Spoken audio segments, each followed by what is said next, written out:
সাজিয়ে দেবো। সত্যি বলছিস? সত্যি বলছি না। ভেতরে নিয়ে গিয়ে আরো ভালো করে সাজিয়ে আরো ভালো করে সাজিয়ে দেবো। তাহলে দেরি করবো না, বরং তাড়াতাড়ি করে ভেতরেই যাই। ঠিক আছে ভাই, তাই চলো। তবে সখিনী, বলো না। ভেতরে যাওয়ার কালে আজকের এই আনন্দের দিনে, আজকের এই খুশির দিনে আচ্ছা। আমরা সবাই মিলে আমার সেই প্রাণবধূ নয় জয়ধ্বনি। বাহ, তাহলে তো খুব ভালো হবে। আমি বলবো আমার সাথে সাথে তোদের সবাইকেই বলবো। ঠিক আছে রাই, তাই হবে। হরে কৃষ্ণ ভক্তমন্ডলী, ভক্তিমতী মায়েরা, আপনারা সবাই মিলে একবার গোবিন্দের নামে জয়ধ্বনি দেবেন না?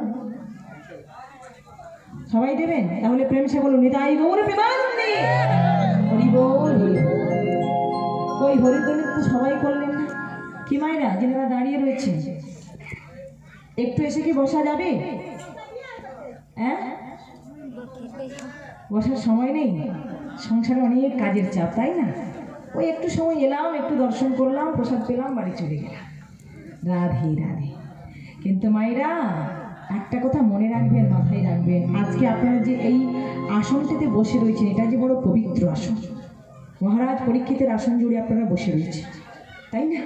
যে মহারাজ পরীক্ষিত মৃত্যুকে জয় করবার জন্য, ব্রহ্মসাপ থেকে মুক্তি পাওয়ার জন্য 1 সপ্তাহ না সেবা করে, না ঘুমিয়ে হরি নাম শ্রবণ করেছিলেন হরিদ্বারে গঙ্গার ঘাটে, যেখানে প্রভুপাদ ছিল শ্রী সুখদেব গোস্বামী হরিকথা কৃষ্ণকথা বর্ণনা করেছিলেন। আর তিনি তার চরম প্রান্তে বসে বসে চিত্তের চাঞ্চলতা দূর করে একাগ্র চিত্তে আস্বাদন করেছিলেন, মানে শ্রবণ করেছিলেন। আর আজকে আপনারা সেই আসন দখল করেই বসে রয়েছেন।